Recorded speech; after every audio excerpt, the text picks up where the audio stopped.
if you're not keeping nerds entertained and having fun, it's going to slow down the entire nerd industry.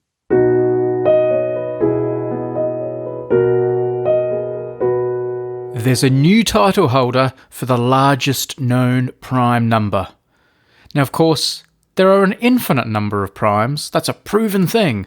So this one, no matter how big, well, it's just a drop in the ocean. This particular drop, well, it has over 41 million digits. That's a pretty big drop.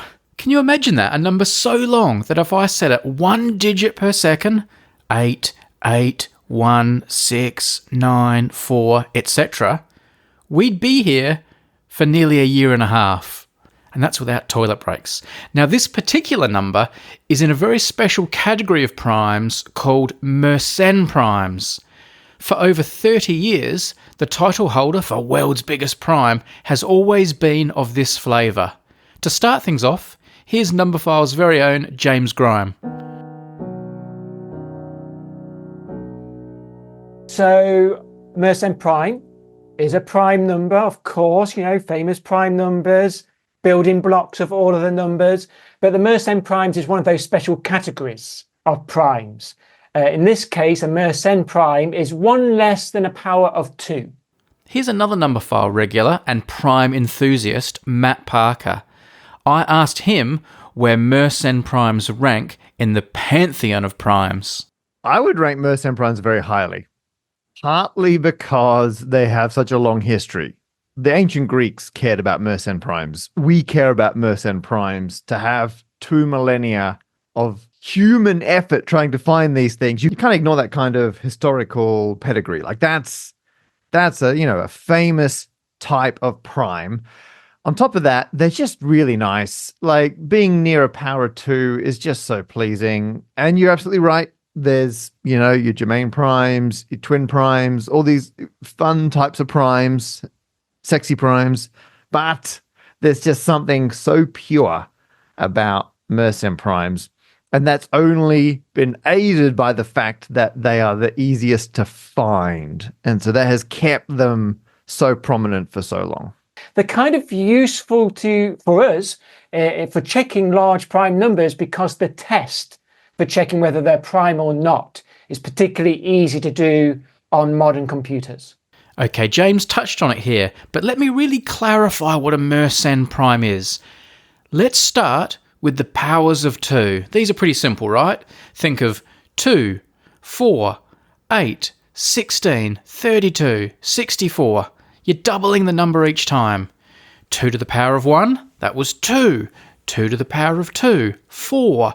2 to the power of 3, that's 2 times 2 times 2, 8. You get the picture.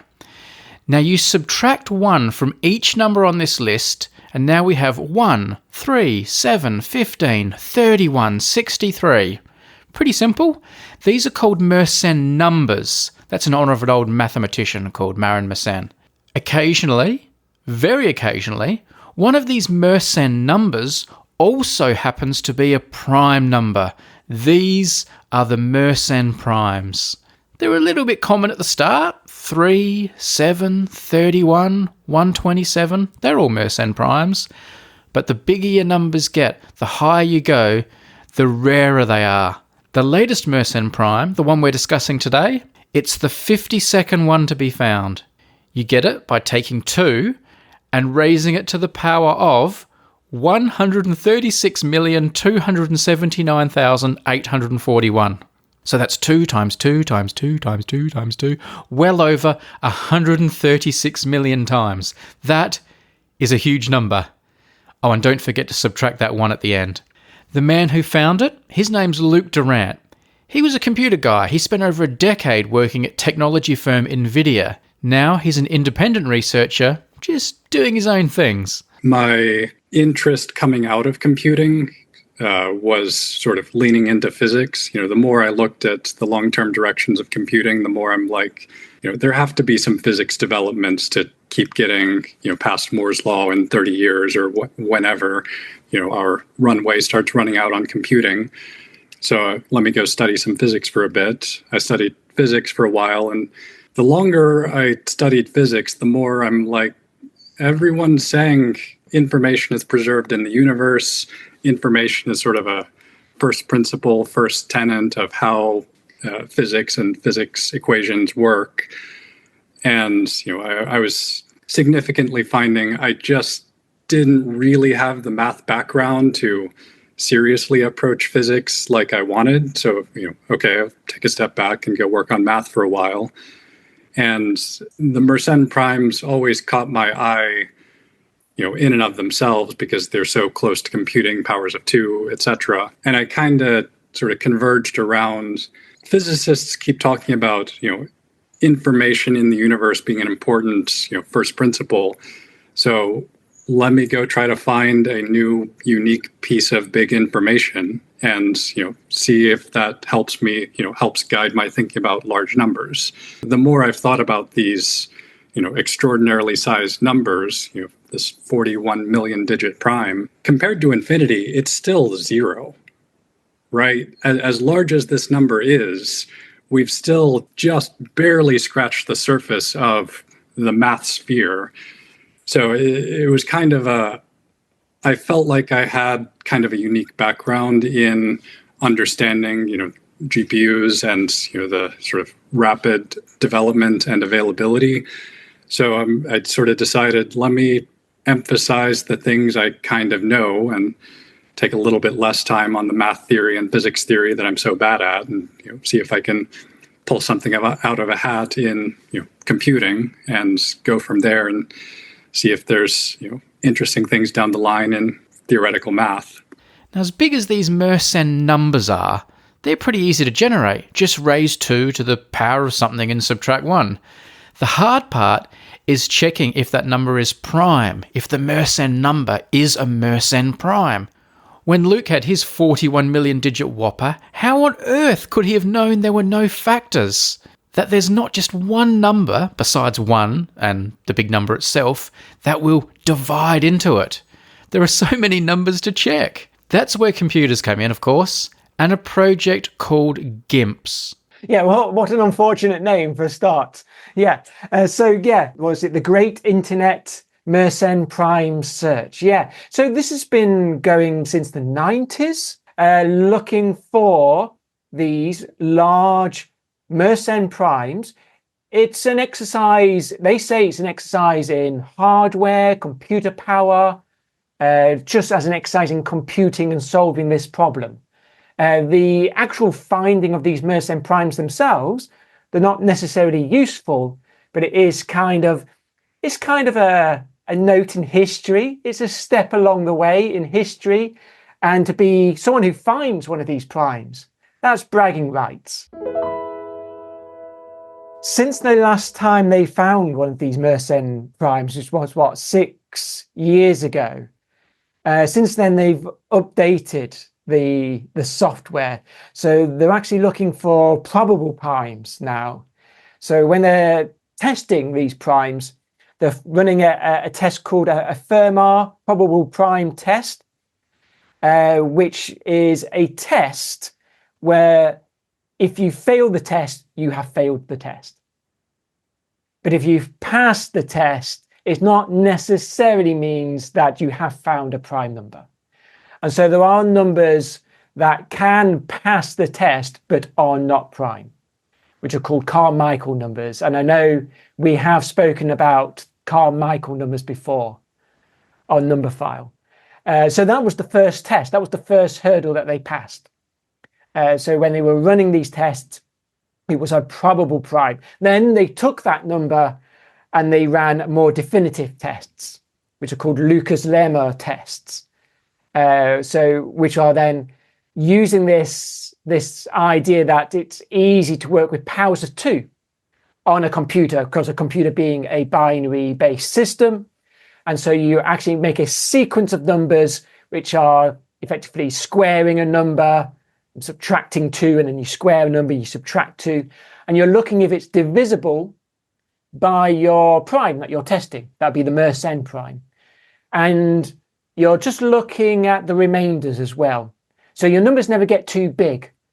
So you just look at the remainders, and in binary, it becomes quite manageable. So this idea that you're squaring things, subtracting 2, reducing it to a remainder, doing it in binary, all that makes it manageable for a modern computer. Back to Luke, our discoverer. As I understand it, when the number was first found, but not for sure, it was found on one computer as a probable Mersenne prime. Is that right? Right. So the way that the GIMPS project works, at least in recent years, is they switched to a probable primality test using Fermat's test. And so they were able to add some proofing mechanisms to that test so that rather than in older days, they would run every Lucas-Lemmer test on an exponent twice to confirm that that exponent is really not prime. The new technology they invented really accelerates, you test this exponent one time, and after that, you basically know for sure that it's not prime, or in this very exceptional case, prime. So as soon as I saw the Fermat probable prime test return, I went out and rented an H100 and threw it on there for a Lucas-Lemmer test. An H100 is a GPU, a graphics processing unit, made by NVIDIA, and each one is worth tens of thousands of pounds, or tens of thousands of dollars. The H stands for Hopper, the person it's named after, and they're so sought after that sometimes they're delivered in armoured cars.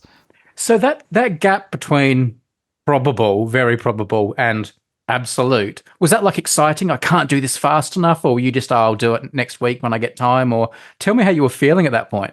It was a little complicated, actually. So, seeing the probable prime result itself, I was pretty confident that was prime. One of my motivations for putting so much into this project was I saw the tremendous technology that the GIMPS community put into this, proof program, this primality test. And, I understood their math, at least in a general sense, that if this test said it was prime, it's very, very likely to be prime. No number has ever been discovered that passes one and not the other. Some of the more theoretical mathematicians are more interested in that happening because it's such an exceptional thing. If you're passing the test and you're not a prime, then yes, you would be one of these special Carmichael numbers. I mean, if that was the case, that would be newsworthy in itself, because we could then talk about, look at this massive Carmichael number that we've just found. So either way, you're on a winner. But when I saw the result, I never actually trust my scripting reporting mechanisms. So I have a secondary script that I periodically kicked off to have it go tell me if it found anything in my logs, and it popped up one right there. But I was kind of literally in the middle of packing to visit Alabama, so I was a little bit scattered while moving that over to a Hopper system for a fully proof Lucas-Lemmer test. When you'd run the second test and all doubt was gone, what did that feel like? You seem to me, speaking to you, like a guy who's pretty calm and doesn't get particularly excited. Were you jumping off the walls, or what was going on? I was actually waiting outside the San Jose security airport line, the TSA check-in, when I was logging in to check my result, because I knew it would show up right about then. Saw the primality, sent it in, and got in the security line. I was maybe less excited than I could have been, because travel is always a bit of a strain, so it was kind of a lot going on. Yeah, it's a bummer that it had to be in an airport queue. They're the worst places in the world. Right. Well, take the result and whatever the circumstances. At this point, we should hear from George Woltman, the founder and head of the GIMPS project. Essentially the people who created the system, the algorithms that made Luke's discovery possible. How do you feel? Were you beginning to wonder if it was ever going to happen again? Well, progress was kind of slow until Luke came along and put his supercomputer to work. Once he did that, I was pretty sure we'd find one within 2 or 3 years. And tell me about how you found out. What was the big moment like? Well, Luke emailed me that, in the past we had missed a couple of primes because they just sat in the database, and it's supposed to automatically email me when one that comes in, and that failed. So he wanted to let me know, don't miss this one. It was pretty exciting, and I think Luke was pretty excited too. In his understated way. I haven't actually spoken to him. It's all been done by email with Luke. When I was first looking at the current GIMP status right about a year ago, I was sort of looking at the leaderboard, of people who've submitted the most results. I was mostly seeing, okay, these results tend to be coming in on computers because the GeForce graphics cards don't have super fast double precision, which is what the Mihai's GPU-Al software particularly leans on. And I was sort of looking at what everyone else is doing in GIMPS. And, as you were saying, I kind of saw everyone was treating it as basically a lottery ticket, put my computer into the mix and see if mine pops out. And I was seeing, one of the well-known Mersenne prime hunters, Curtis Cooper's discovered 4 of them.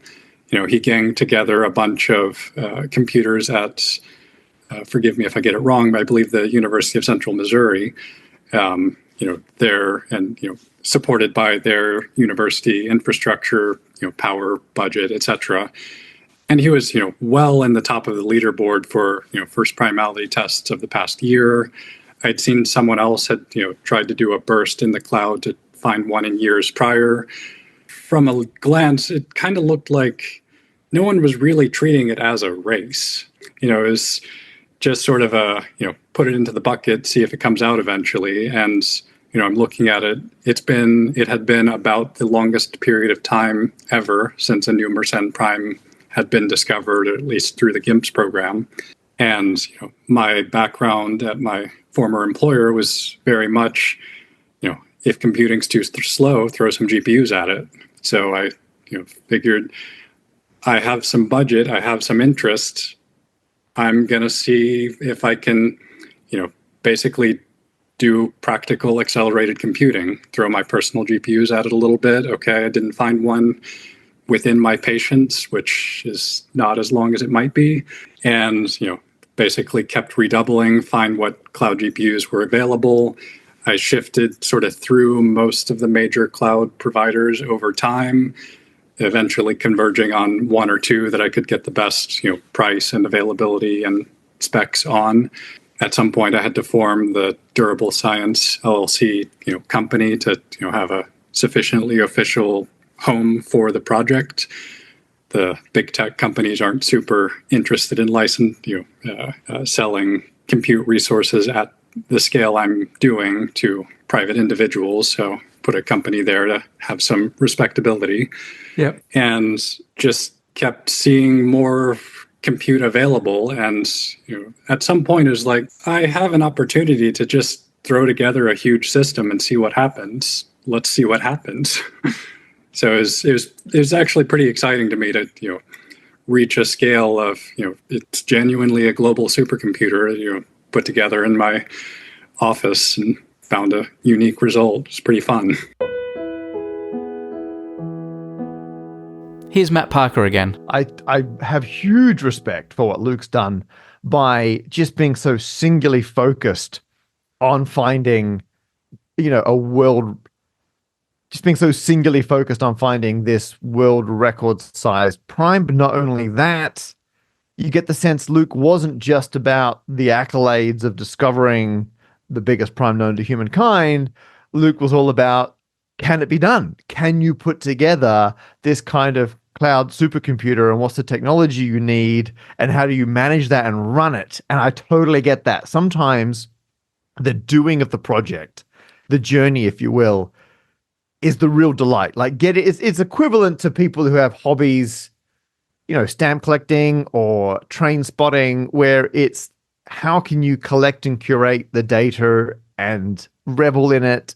And, the kind of sorting it and lining it up is its own pleasing activity. And I think very much the systems Luke put in place for running their cloud supercomputer would scratch that very nerdy itch. So these numbers aren't important. It's not like the discovery of a new number means we're going to have more secure bank cards or things like that. Yeah. So when we're talking about large primes, that's the justification for it, because large primes are used when we're using modern encryption, and our whole modern world depends on these large primes.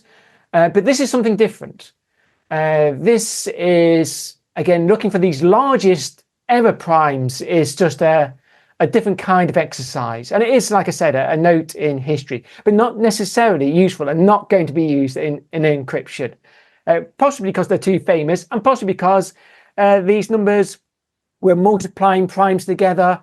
And the reason it's good for encryption is because it's hard to work out what the original primes are. Mersenne primes might not be the best choices for that. And they're quite rare, these Mersenne primes, we should say. So this is the 52nd ever Mersenne prime found. Each time one is found, I think in my head, damn, that's a massive number. 40 million digits is just, it's mind-boggling how big that number is. I mean, number of atoms in the universe is probably, what, 10 to the 70th, 70 digits? And here we're talking about 40 million digits. So it's just incredible. My career was built on NVIDIA, and I don't really like managing my own money very much, so it sort of stayed in NVIDIA, and I kind of felt like it was sort of self-funding, really. So I'm not doing my job as a journalist if I don't ask then. What do you think a Mersenne prime costs these days? What does it cost to find a Mersenne prime? Honestly, I stopped tracking carefully. I have it all so I can go recollect. I believe it's under 2 million. Yeah, that's a hefty chunk of change. You don't have to spend money to do this. I think that was Luke's decision. I think that was Luke's choice. And that's why we want to celebrate his contribution, I think. But no, anyone can do it with their own home computer. They can download the GIMPS program. They're taking part in the search. It is a collective exercise that we're all taking part in. You can run it in the background on your own computer.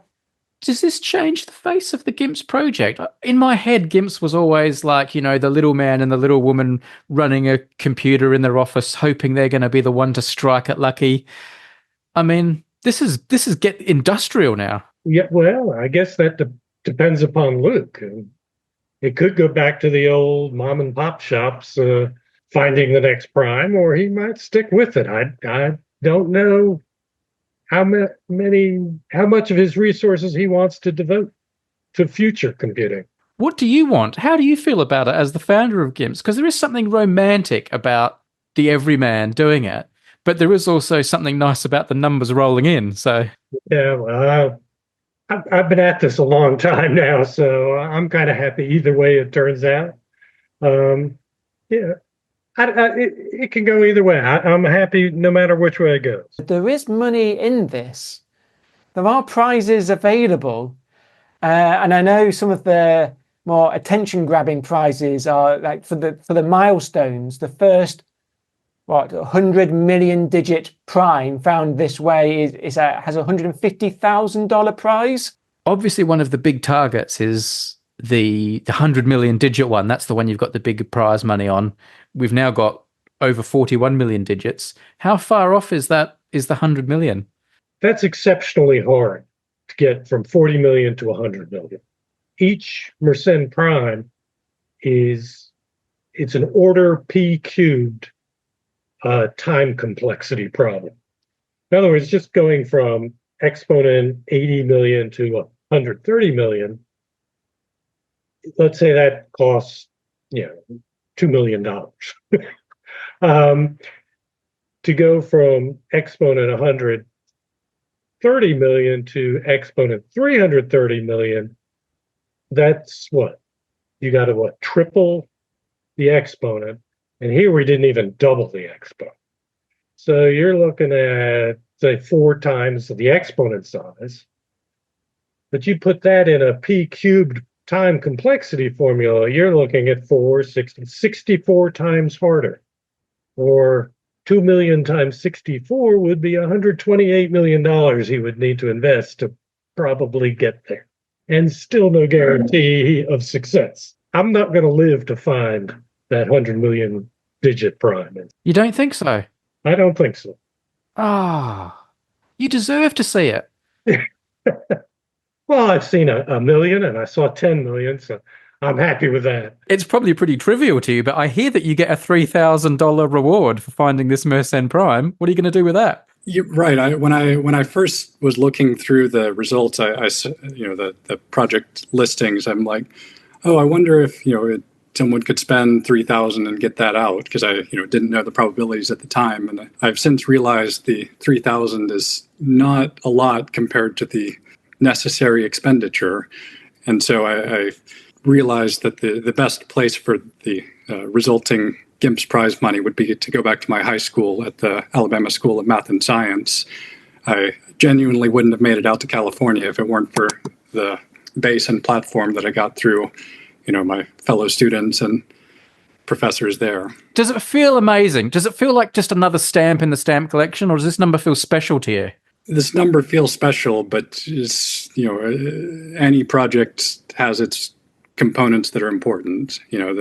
This one gets the headlines, but it's hard to rate this over the scope of work that went into putting the GPU platform together in the first place. And of course, I'm not taking the credit for that as a pinwheel in a storm at NVIDIA. Yeah.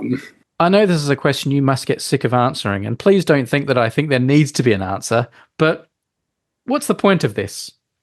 It's fun.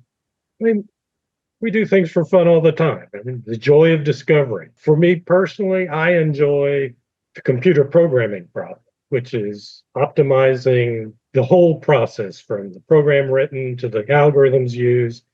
That's my joy. Other people who download the program, they like each time you test one of these things, you have a 1 in a million shot of finding a new prime and having a little bit of glory. So, for different people, they get different things out of it. What would you say to someone who says people as smart as you and as clever as Luke could be applying all that computer programming skill and ability to matters of health or things like that to for the betterment of mankind? Well, I don't think you want me involved in matters of health. But Dr. George, I am not. People have to do things that they enjoy. If you don't enjoy what you're doing, you're really not going to make great strides. And I had my business career long ago where I did things like kind of help technology along, and so did Luke. So yeah, now he's taking a little vacation and doing something he enjoys for fun, and there's nothing wrong with that. Luke spent a lot of money. He would have used a lot of electricity and power and resources. And he also used a lot of his genius, his cleverness, to find this number, this almost trivial number that you could argue is kind of pointless.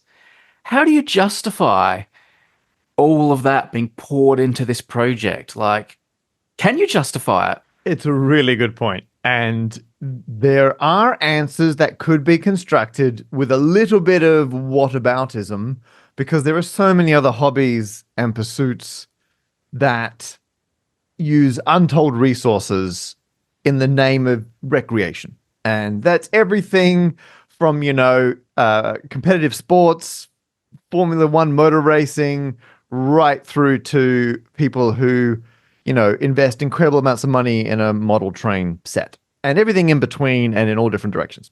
And I don't think that's wrong. I think that's a valid argument, but I think it slightly misses the point on this one, because if you're not keeping nerds entertained and having fun, it's going to slow down the entire nerd industry, maths as a whole. And I agree, we are not very efficient at allocating mathematical, ability as a resource, because there's no one going, this is where we need to put our maths thinking for a while. And so I kind of don't mind. I wouldn't say misfiring is the correct phrase here, but I think it's great that a lot of people, a lot of nerds will go, you know what, I'm now obsessed with achieving this or achieving that. And mathematics, like I said, Mersenne primes, we've had them for thousands of years. When Greek philosophers were trying to find perfect numbers via Mersenne primes, they were also wasting intellectual resources. They weren't burning energy in the same sense that we have now, with the same implications that we have now, but it was still intellectual resources of the civilization at the time that were going into a pointless pursuit. You cannot argue that hasn't paid off great dividends for humankind since, that we've plowed all this time and effort into otherwise pointless mathematical pursuits. And so I get it. I understand people saying those servers running GPUs are burning power, and is that the wisest use of our power? And I think it's very important that we are, careful stewards of energy and carbon and all these things. But I also don't think, what's the point of having humans on a planet if we're not enjoying ourselves and having a great time and fulfilling our intellectual curiosity? And I would also argue, and this I think is probably the most tenuous argument imaginable, so don't anyone ask me to stand by this, but the way we're going to get out of our finite energy resources and climate change is going to be through the ingenuity of humans. And so frankly, the more of that, the better. I refuse to elaborate further.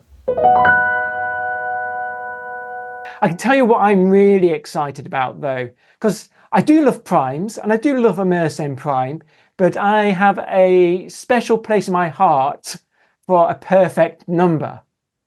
And this is where Mersenne primes and perfect numbers come in, because they're linked. So for every Mersenne prime, there is a perfect number. For every perfect number, there is a Mersenne prime. And so that means we've just found our 52nd Mersenne prime, means we also have just found our 52nd ever perfect number. A perfect number that is 82 million digits long. So it's even longer than the Mersenne prime. Even longer than the Mersenne prime. So perfect number, just a bit of fun, really. Perfect number is a number like the number 6. And if you look at the factors of that number, if you look at the factors of 6, it's 1, 2, and 3. These are the numbers that divide 6, not including 6 itself. And if you add those factors together, 1 plus 2 plus 3, you get your original number back again. And that's why it's called a perfect number. So the factors, it's not too big, it's not too small. It actually adds up to the original number again. 6 is the first one. 28 is the next one. 496 is the next one. 8,128 is the one after that. These are all perfect numbers. And again, each Mersenne prime gives you a perfect number. 52 Mersenne primes means there are 52 perfect numbers. So you've also found a new perfect number, I guess, haven't you? It's pretty exciting. I have not gone and confirmed that all the divisors work out myself, but I will trust it. Are you more excited about the Mersenne prime or the perfect number? I know the two go hand in hand, of course. I'm a little bit more excited about fewer day-to-day monitorings of my supercomputer. It's been a big ongoing monitoring project to keep it on the rails. I was excited because of that link to perfect numbers. And that's the thing, that because it's such a long history and because they're so rare and so special, because it goes back to Euclid, and just to find that they're so rare, this is the 52nd one. And this is a history of search that has been going on for 2,300 years. I mean, that's quite special. Really a lot of my motivation for, frankly, putting as much into the project as I did. I saw an incredibly talented set of, scientists and engineers that put some remarkable new software and technology together in primality proving, large number multiplication, et cetera, and they didn't have big corporate support. So I've had some ability to chip in. So see if I can emphasize and bring some light to some good work going on elsewhere in the world. And tell me, what now? Are you gonna keep pouring the money in and try and find another one? Is this game over for you? Honestly, I felt a tiny bit bad about the disruption I caused on the Mersenne prime wavefront. I sort of threw so much computing at it that it sort of made all of their backlog and double checking a little bit messy because I spread out the search so much. So right now I've shifted the computer to work on the double checking backlog for a little bit, which is their set of machines that or it's the set of their experiments that they did Lucas Lemmer testing on, but they only got one failed result, one this is not prime result. So I'm helping to go back through those at the moment, and hopefully, currently Mersenne prime number 48 through 52. There may be other Mersenne primes mixed in, so it's much less likely, but I'm helping to steamroll through that a little bit. So that's kind of the less glamorous work, because more likely than not, you're just going to confirm the ones that aren't primes. You're not going to find a new shiny superstar. Right. What next for GIMPS? Do you now then just sit back in your hole and wait for another discovery? Is there anything you guys can do to speed things up or improve things? Or not that I know of, but you never know when there's going to be another algorithmic breakthrough that we got to get back to coding and improving our algorithms and improving our programs. But for now, it's sit back and see if we can't find another one. do you really think you have any ability to really comprehend how big these numbers are? Nope. I mean, as a lived experience, we're, several degrees separated, because that number is now so divorced from the idea of counting pebbles or like as a number to count objects. There's no way we can comprehend it in that way, which I think is just ridiculous to think about in terms of what the human brain can and can't do. We cannot easily go from counting things to how big this number is. We can do it via a couple of different steps. And again, I go on about this a lot. The wonderful thing about mathematics is it allows us to do things beyond what our brain's naturally capable of doing. And by using maths, we can understand, manipulate, discover, interrogate numbers of this size, which is just mind-blowing. But in terms of understanding it, absolutely not. The fact that we're even looking at it in terms of the number of digits, we're looking at it on a log scale. Like, we're not even understanding it in terms of the size of the number. And when I said in passing that it's like 16-ish million digits longer than the previous one, everyone's like, oh, that's quite a few longer. But that's, in terms of the size of the number, that's outrageous. The fact that it's 10 to the 16 million times larger, it means the previous largest prime we knew is effectively 0 now compared to this one. Like, it's like below a rounding error compared to the new one. So even when we're comparing each discovery, the previous ones are just dwarfed. Like, they may as well not exist compared to the new ones. And now we had this one at 41 million digits. The next big threshold is 100 million digits. And then after that, 1 billion digits. We're very excited about these. And now we're thinking, 100 million digits might be close. But you compare the size of what that number will be. The first prime over 100 million digits, the one we've just found now may as well be 0. Like, it's so, like, in terms of absolute size, just outrageously bigger. It's nonsensical.